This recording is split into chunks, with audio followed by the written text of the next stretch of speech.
Pengertian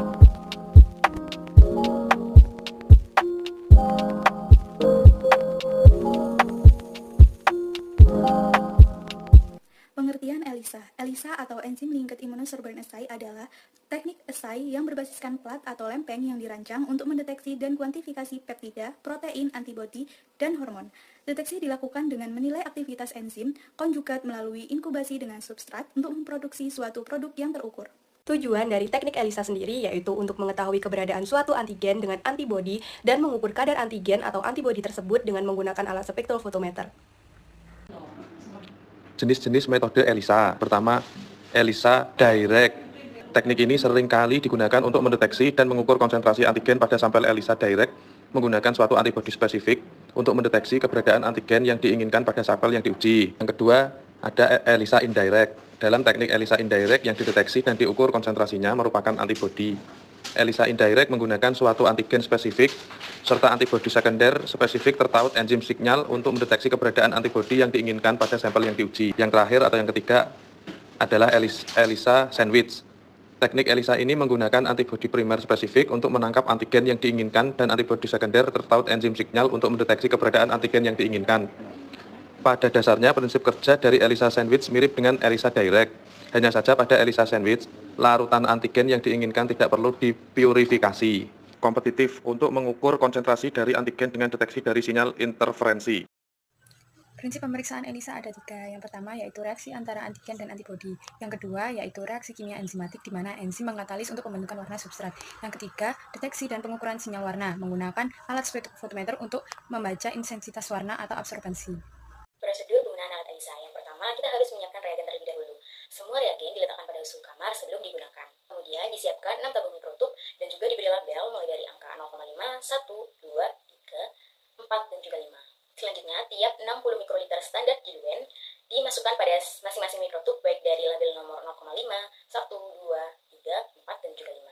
Pada mikrotub pertama, yaitu angka 5 dengan label 5, ditambahkan standard solution sebanyak 60 mikroliter, kemudian dihomogenkan dengan cara pipetting.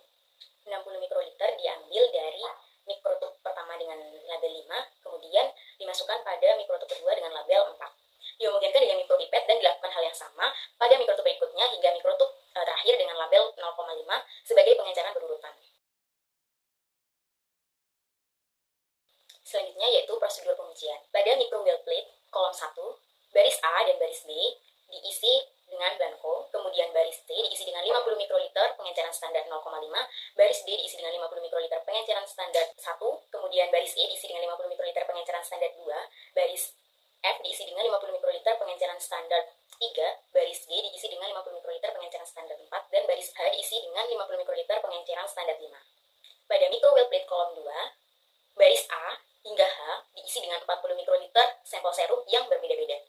Ditambahkan 10 mikroliter antibodi human IL-6 pada setiap well yang berisi dengan serum, yaitu pada kolom 2 baris A hingga baris H.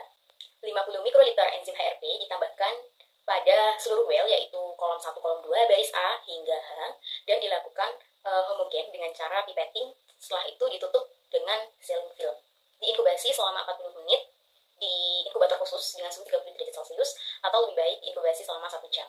Sambil menunggu inkubasi, kita dapat membuat buffer dengan konsentrasi 25 kali, yaitu yang kita butuhkan adalah mengetahui jumlah yang dibutuhkan tiap well itu berapa mikroliter, setelah itu jumlah wellnya itu berapa yang digunakan, jumlah pencucian yang dibutuhkan, dan juga ada beberapa kelompok.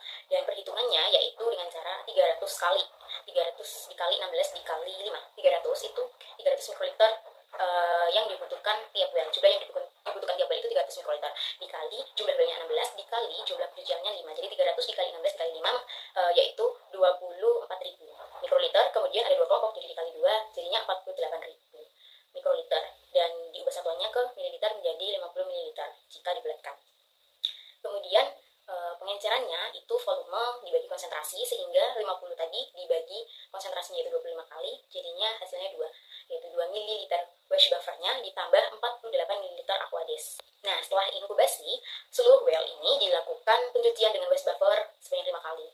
Itu dengan cara yang tadi, yang setelah inkubasi itu dibuang dulu di tempat pembuangan, kemudian diisi dengan wash buffer tadi yang udah dilakukan pengenceran, yang udah konsentrasi 25 kali, terus akhirnya setelah diisi, terus dibuang lagi, diisi lagi hingga 5 kali pencucian. Kemudian ditambah ditambahkan 50 mikroliter substrat A dan 50 mikroliter substrat B di tiap belnya. Lalu diinkubasi 37 derajat Celcius pada inkubator khusus selama 10 menit. Kemudian tiap belnya ditambahkan 50 mikroliter steeping solution sehingga warna apelnya itu adalah biru dan dia akan segera berubah menjadi warna kuning. Setelah itu menentukan densitas optik atau nilai OD-nya setiap well segera dilakukan menggunakan RT2100C microplate reader. Untuk pengamatan hasil tes dari ELISA dapat dilakukan secara kuantitatif dan kualitatif. Hasil ELISA secara kuantitatif dapat diamati dari nilai optical density yang diukur dengan ELISA reader. Hasil kuantitatif diinterpretasikan dalam perbandingan kurva standar agar dapat secara tepat untuk menghitung konsentrasi antigen dalam berbagai sampel. Sedangkan hasil ELISA secara kualitatif dapat diamati dari perubahan warna menjadi kuning pada reaksi pengujian pada sampel yang diuji mengandung antigen. Semakin tinggi intensitas warna yang terbentuk, maka semakin tinggi pula konsentrasi antigen pada sampel tersebut. Metode ELISA memiliki kelebihan. Yang pertama yaitu prosedur pengerjaan yang mudah dan cepat. Yang kedua, memiliki spesifitas dan sensitivitas yang tinggi karena berdasarkan reaksi antigen dengan antibodi yang spesifik. Yang ketiga, mempunyai efisiensinya yang tinggi. Dan yang terakhir, umumnya aman dan ramah lingkungan karena tidak memerlukan substansi radioaktif dan pelarut organik dengan jumlah yang banyak. Metode ELISA juga memiliki kekurangan antara lain sebagai berikut. 1. Biaya penyiapan antibodi yang lumayan mahal. 2. Memerlukan tenaga personal untuk preparasi. 3. Memerlukan teknik yang rumit dan media kultur yang mahal. 4. Hanya dapat mengidentifikasi satu analit dalam sekali pengerjaan. Yang dimaksud yaitu tidak bisa multiplexing. 5. Kemungkinan terjadinya positif atau negatif palsu yang tinggi.